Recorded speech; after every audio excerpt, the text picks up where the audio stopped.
महादेव, हमारे करुण शंकर महादेव को कोटि कोटि प्रणाम। यस्याग्रे द्राट द्राट दुट दुट ममलम टन टन टन टन टन टन डम सम डुडम सम डुई डुई चकितम भूपकम भूयनालम तैलम तैलम तु तैलम कुकुकुमम कम कम कम कम कम यायसे विप्रगाहे सरस्वती सबल पादुवचूरम। देखिए सब, ये हमारे करुण शंकर महादेव है। हमारे महादेव को कोटि कोटि प्रणाम। साथ ही जो बाबा के भक्त यहाँ बैठे हैं उन्हें भी कोटि कोटि प्रणाम। साथ ही जो विदेशों से भक्त आए हैं हमारे बाबा के, उन्हें भी हमारे भारत में सादर आमंत्रण और कोटि कोटि प्रणाम। और साथ ही जो यूट्यूब में हमारे कार्यक्रम देख रहे हैं उन्हें भी कोटि कोटि नमन। मेरा नाम सुप्रिय चौधरी है। मैं शंकर सेना आसाम अध्यक्ष और इंटरनेशनल एस्ट्रोलॉजिकल कॉन्फ्रेंस का एग्जीक्यूटिव बोर्ड मेंबर बोल रहा हूँ। हमारे साथ डॉक्टर अरुण पाल है जो आनंदमय ज्योतिष महाविद्यालय के प्रिंसिपल, साथ ही इंटरनेशनल एस्ट्रोलॉजिकल कॉन्फ्रेंस के कन्वीनर है। साथ ही अन्य बोर्ड मेंबर्स डॉक्टर दीपामानी तालुकदार और डॉक्टर गौरव राव भी हमारे साथ उपस्थित है। ये एस्ट्रोलॉजिकल कॉन्फ्रेंस हर वर्ष भारत में होता है और इस बार हमारे आसाम प्रदेश के गुवाहाटी में ये कार्यक्रम होगा। ये कार्यक्रम नवंबर 15, 16, 17, 2024 को होगा। इस कार्यक्रम में हमारे भारत के सीएम से लेकर गवर्नर तक सभी आमंत्रित है।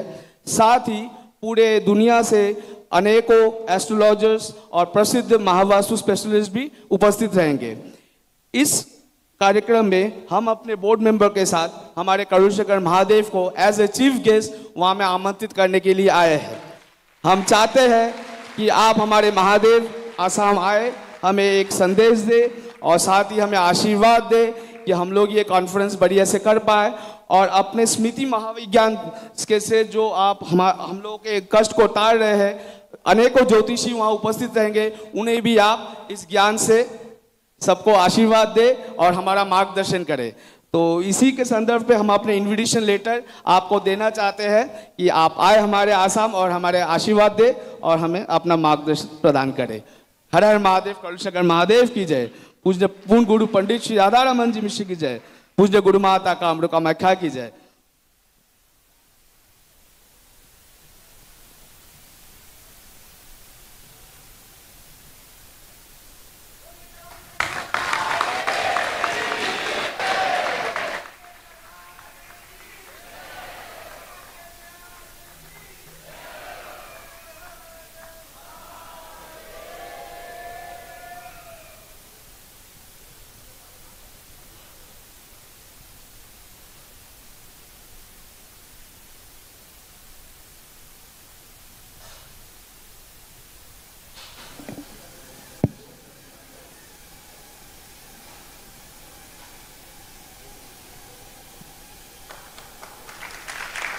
बोलिए सद्गुरुदेव भगवान की। हर हर महादेव शंभु हरिहर।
हम अपने आप को बहुत सौभाग्यशाली समझते हैं कि आपने हमें निमंत्रण दिया।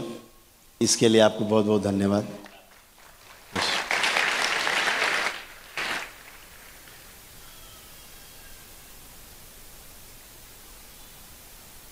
हर व्यक्ति, हर संगठन, हर समुदाय, राष्ट्र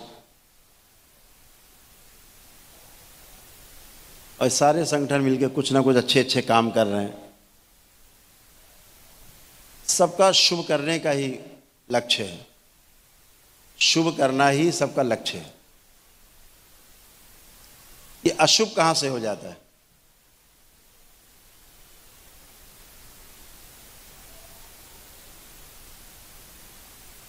हर साल रावण मारा जाता है, फिर पूरे साल रावण जिंदा कैसे रहता है?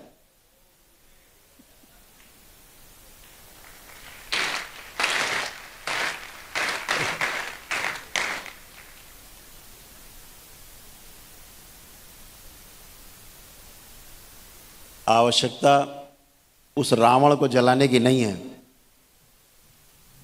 जिसे आप मनोरंजन के रूप में जलाते हैं, तो वो केवल मनोरंजन ही रह जाता है, उसके पीछे दिखता कुछ नहीं।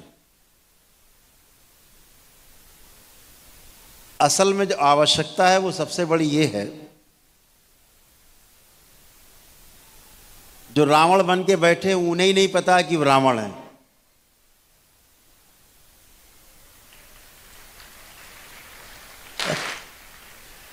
उन्हें नहीं पता है, रावण को भी नहीं पता था कि वो रावण है। अगर ये पता होता कि इतनी बदनामी मिलेगी रावण को, तो सीता हरण ही नहीं करते बेचारे, वो सीता हरण नहीं करते। हर आदमी हर काम को अच्छा मान के करता है। ये मनुष्य जाति की सबसे बड़ी एक, कह लीजिए कि बीमारी कह लो, और चाहे उसकी आदत कह लो। चोर भी चोरी करता तो जस्टिफाई किए रहता है उसको,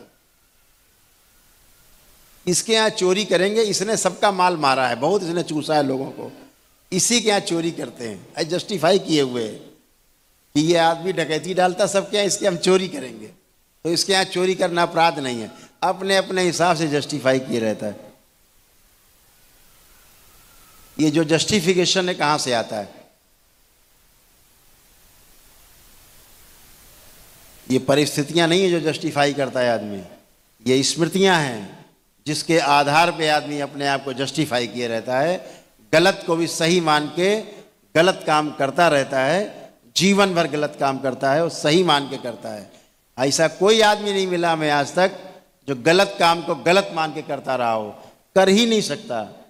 गलत काम को सही मान के करना ये मनुष्य का स्वभाव बन गया है, जबकि मनुष्य का स्वभाव ये बिल्कुल भी नहीं है। मनुष्य का स्वभाव है सही को मानना, मान करके जांचना और जांच करके अपने आचरण में लाना। आ ही जाएगा आचरण में, जांचता है, असली स्वभाव तो ये है। लेकिन स्मृतियां उसको जांचने नहीं देती, स्मृतियां उनको सही का ज्ञान नहीं होने देती, फिर आदमी गलत ही करता रहता है। मेरे सामने कितने लोग रोज आते हैं, पति पत्नी झगड़ा करते हुए आते हैं, माता पिता बच्चों में तनाव देखते सामने रहते हैं, कैसे कैसे जीते हैं लोग, जी नहीं पाते। आप सब उन चीज़ों से निकल के आए हैं। जैसे स्मृतियां नष्ट होती हैं, आपसे अच्छा बच्चा कोई नहीं, आपसे अच्छा माता पिता कोई नहीं, आपसे अच्छा पति पत्नी कोई नहीं, तो सारी स्मृतियों के आदमी दास हैं। स्मृतियों के कारण ही हम, खराब स्मृतियों के कारण, जो खराब स्मृतियां हैं उनके कारण हम समस्या में ग्रस्त रहते हैं और उल्टे सीधे काम करते रहते हैं और गलत को सही मान के करते रहते हैं। जिस दिन ये स्मृतियां नष्ट होती हैं और आप होते हो सिर्फ, तो आप डिसीजन ले पाते हो कि नहीं ये सही है और ये गलत है। फिर आप सही का चुनाव करते हो और सही रास्ते पर चलते हो। जैसे आप